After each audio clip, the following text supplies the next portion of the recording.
A group of artists accusing the National Arts Council of mismanaging funds from the Presidential Empowerment Stimulus Program are into day 22 of a sit-in protest. The council maintains the 300 million rand allocated to it has been depleted. Now, a virtual meeting to address this impasse over the weekend failed to reach any kind of solution. Opera singer Sibongile Mngoma, who is leading the sit-in protest, says they will not back down. She joins us now for more on the story. Sibongile, good morning. Thanks very much for your time this morning on the AM Report. I'm just reading through some of the issues at play here in terms of how this 300 million rand was disbursed. It's no surprise, given all of the irregularities, that the Chief Executive of the National Arts Council and its Chief Financial Officer both have been suspended due to a mismanagement of funds. Good morning, Michelle, and good morning to your viewers.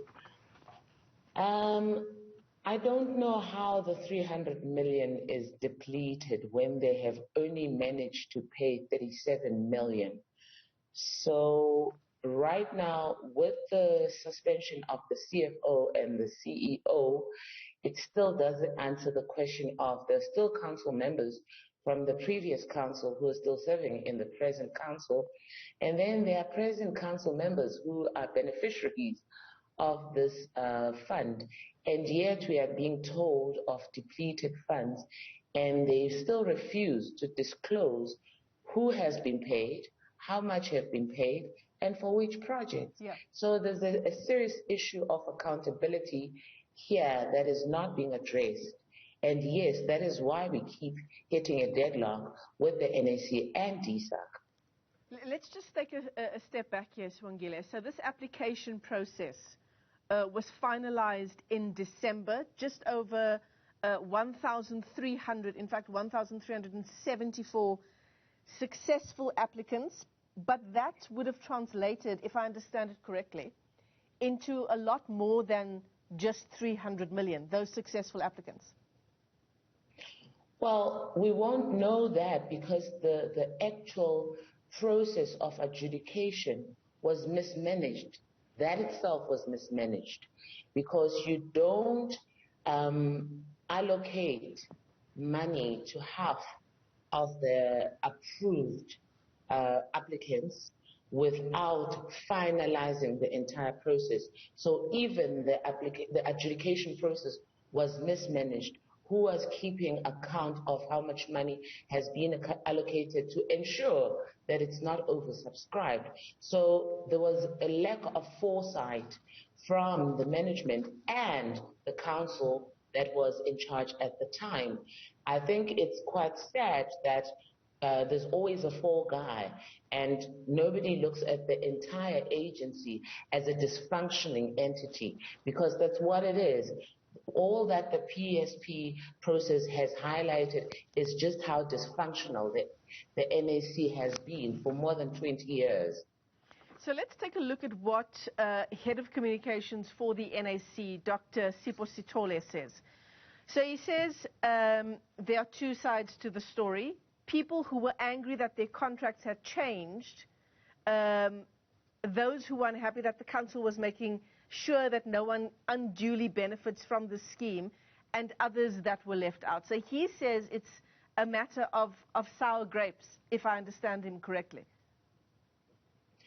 You see, if Dr. Sipho Sithole wasn't breaking the law by being a council member that is benefiting from this fund, whereas there's a clause in the policy of the NAC that says certain council members cannot benefit during their tenure, I would take him seriously. But right now, he will say anything as a PR exercise to prove that they're doing something, and also to draw attention away from the fact that he shouldn't be sitting on that council as a beneficiary of this PSP fund.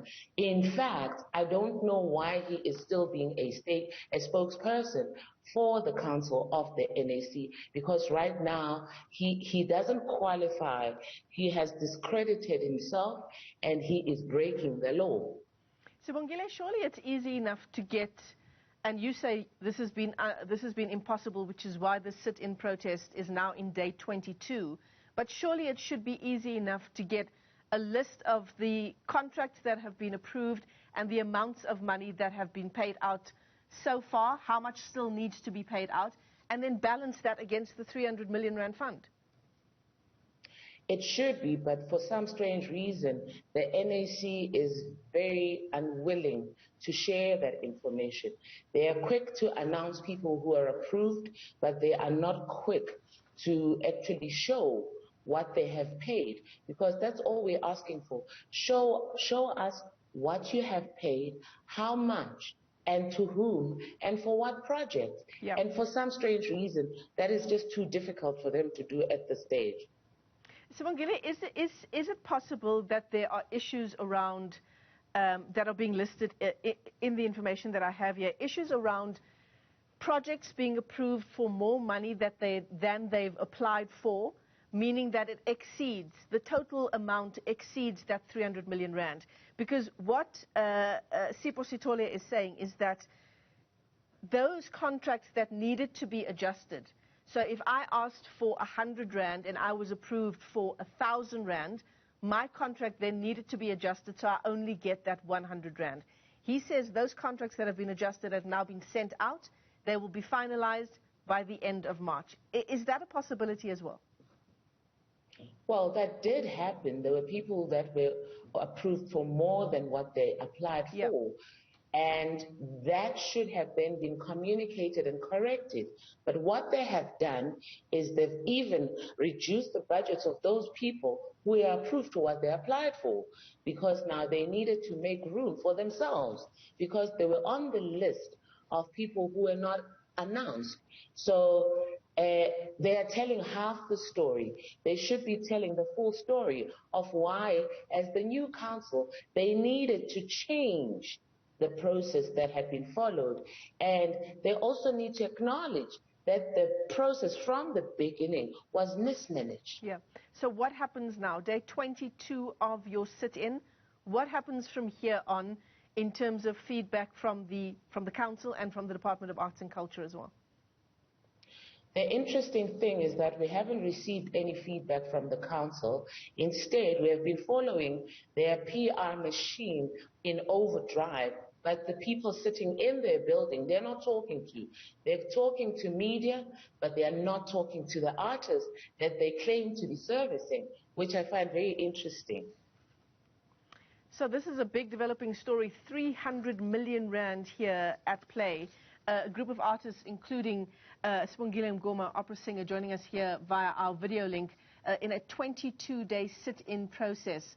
The council, for its part, maintaining that 300 million rand that has been allocated has been depleted. Sibongile, thanks very much for your time on the show this morning.